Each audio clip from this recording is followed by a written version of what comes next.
বিগত পতিত সরকার এভাবে সুবিধাবাদীদের খপ্পরে পড়ে তারা বিভিন্ন সেক্টরকে ধ্বংস করেছে আর সর্বশেষে তাদের নিজেকে ধ্বংস করেছে। রোগীরা যে বিদেশে যায় এটাকে নিরুৎসাহিত করতে হলে আমাদের এখানে মান আমাদেরকে বাড়াতে হবে। শিক্ষাক্ষেত্রে উন্নত মানের এখানে চিকিৎসক তৈরি করতে হবে, উন্নত মানের নার্স প্রতিষ্ঠান আমাদের তৈরি করতে হবে। এগুলো করার জন্য আমাদের কিন্তু মধ্যমেয়াদী এবং দীর্ঘমেয়াদীতে আমাদের এখানে প্রস্তাব আছে। যমুনা রাইস কুকারে আছে 3-in-1 function. Jamuna rice cooker, smart রান্নায় আধুনিক জীবন। এবং আমাদেরকে যদি জনগণ সুযোগ দেয় এই প্রস্তাব অনুযায়ী আমরা এটা বাস্তবায়ন করব। এবং আমরা যখন দেশনেত্রী বেগম খালেদা জিয়ার নেতৃত্বে 2001-2006 ক্ষমতায় ছিলাম, এখন যদি আমরা বলতে যাই অনেক বলতে হবে। দেশনেত্রী বেগম খালেদা জিয়া এদেশে নতুন বেশ কয়েকটি হাসপাতাল করেছেন, যেমন ঢাকাতে এখানে মুগদা, এখানে এই যে কর্মীটোলা, এইভাবে বগুড়াতে শহীদ জিয়াউর রহমান মেডিকেল কলেজ হাসপাতাল, এইভাবে কিন্তু 5টার উপরে নতুন হাসপাতাল এবং জেলায় জেলায় সব আগের যে আসন ক্ষমতা ছিল শয্যা তার থেকে বৃদ্ধি করেছে। এরকম অনেক এক্সপানশন করেছে। তো এবং তখন কিন্তু যদি আমরা স্ট্যাটিস্টিক্স সেরকম দেওয়ার দরকার হয় ইনশাল্লাহ দেব, যে সেই সময় কিন্তু প্রবণতা বিদেশে যাওয়ার প্রবণতার রোগীদের কমে গেছিল। আপনারা লক্ষ্য করেন ওই সময়কালে এই দেশে কিন্তু বেসরকারি হাসপাতালগুলো ডেভেলপ করেছে। আমাদের নেত্রী বেগম খালেদা জিয়া এই আপোলো হাসপাতাল উদ্বোধন করেছে, আমাদের সময় স্কয়ার হাসপাতাল, আমাদের সময় ইউনাইটেড হাসপাতাল। এই যে বেসরকারি হাসপাতালগুলো হয়েছে এগুলো কিন্তু আমরা সাহস করে করেছিলাম। তখন কিন্তু এ ব্যাপারে কিছুটা প্রতিবাদও ছিল, কিন্তু আমরা সাহস করে করেছি। এইগুলোর দেখা দেখি কিন্তু আরও অনেক বেসরকারি হাসপাতাল হয়েছে।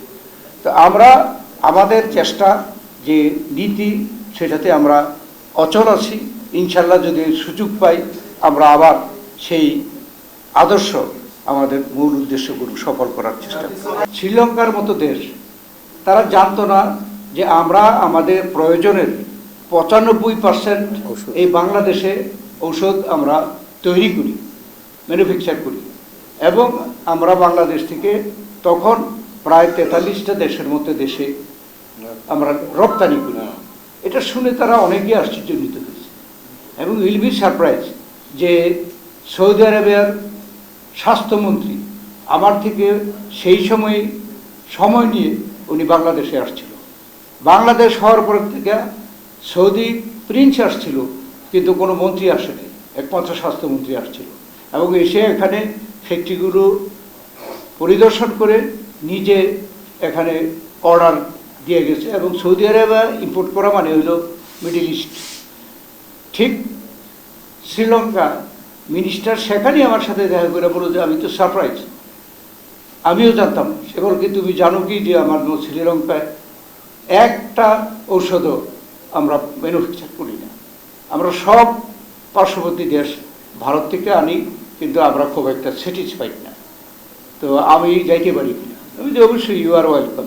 শ্রীলঙ্কার মিনিস্টারও হেলথ মিনিস্টার বাংলাদেশে আসছিল ওই সময়, এবং আমরা আমাদের যে ভালো ভালো ফ্যাক্টরিগুলো আছে এগুলো দেখিয়েছি। They are impressed and he also made commitment. ওই ভিজিটেই সে শ্রীলঙ্কার অর্ধেক যে তাদের যে প্রয়োজন ডিমান্ড তা বাংলাদেশে অর্ডার দিয়ে গেছে এবং তারা এত খুশি যে আমরা কম্পিটিটর পেলাম।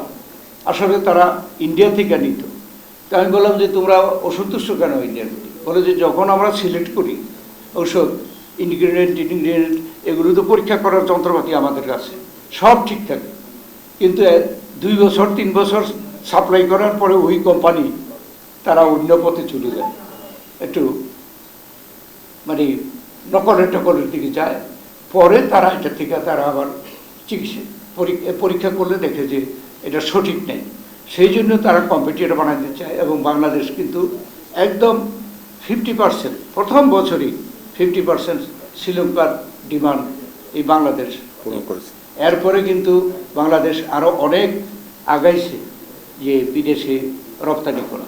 আপনারা সিঙ্গাপুর যান, সিঙ্গাপুরে মাউন্ট এলিজাবেথের নাম আছে, মাউন্টেন রিজার্ভের যে ঔষধের যে কর্নার আছে ওখানে গেলে দেখা যাবে বাংলাদেশের কর্নার আলাদা।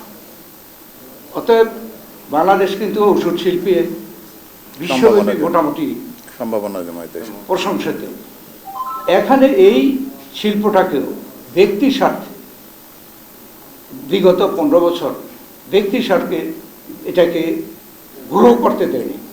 কেন একজন গ্রো করলে এখন একজনের যে এক্সপোর্ট মাল যাচ্ছে আরেকজন গ্রো করলে সেখান থেকে কম্পিটিটর হয়ে যায়, সেই জন্যে দেয়নি।